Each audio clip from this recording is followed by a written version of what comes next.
Assalamualaikum warahmatullahi wabarakatuh. Welcome back. I had to film this video again because I wasn't on a high roll, which I thought I was, because this topic is potentially triggering and it will be discussing the difference between neurodivergence and neurotypical, and I will be explaining a little bit about my condition or my learning disability, which is Asperger's syndrome.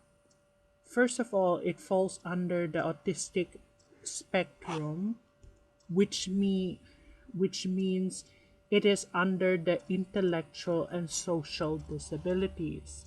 It is characterized by the inability to understand how to interact socially and includes clumsiness, uncoordinated motor movements, social impairments, extreme egocentricity, limited interest, unusual preoccupation, repetitive routines and rituals, speech, language particularity, and nonverbal communication problems.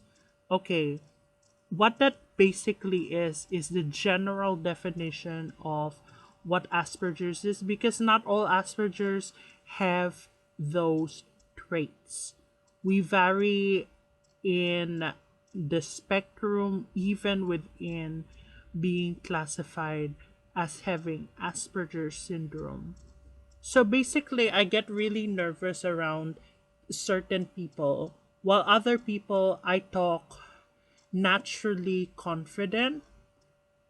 Sometimes I stumble and stutter with words, and certain situations really stress me out, especially when walking, because um people stare at me because I wear the hijab, like horn honking, which is very distressing. I'm put into awkward situations, and basically, talking about neurodivergence, it is referring specifically to people who have autism, learning disability, which is not mental illness. Basically, people who are neurodivergent are not neurotypical. We don't function the same way as neurotypical do, and therefore we get discriminated because we don't fit the standards of social interaction and also what it means to be intelligence, because there is no such thing as what exactly intelligence is, and everyone has their own opinion about it, and everyone has their limitation.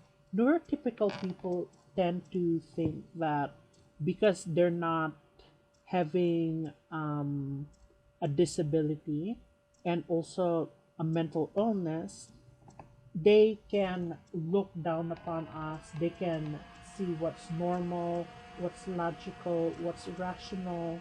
Because, like, it seems like they get shocked when we use our logic and rationality to explain situations in a very coherent and easy to understand manner, because they're thinking that we're the stereotype, that we're irrational, we get called crazy, insane, all those ableist terms, which basically invalidate our points.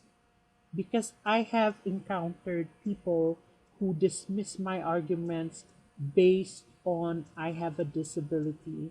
And even though I know I'm on the right, which I get proven, they still call me those really hurtful terms and words, because some people say we're being in, like, oversensitive, not insensitive, but oversensitive and to the fact that we have to deal with issues when neurotypical people have stress. They don't realize that our stress levels are more heightened.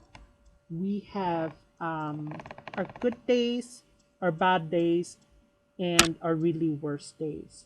And that doesn't mean we are considered, um, what's the word I'm looking for? Um, Not dysfunctioning, but um, broken. Broken is the best word to describe, because we are not computers, we're not machines, we're people, we're very complex.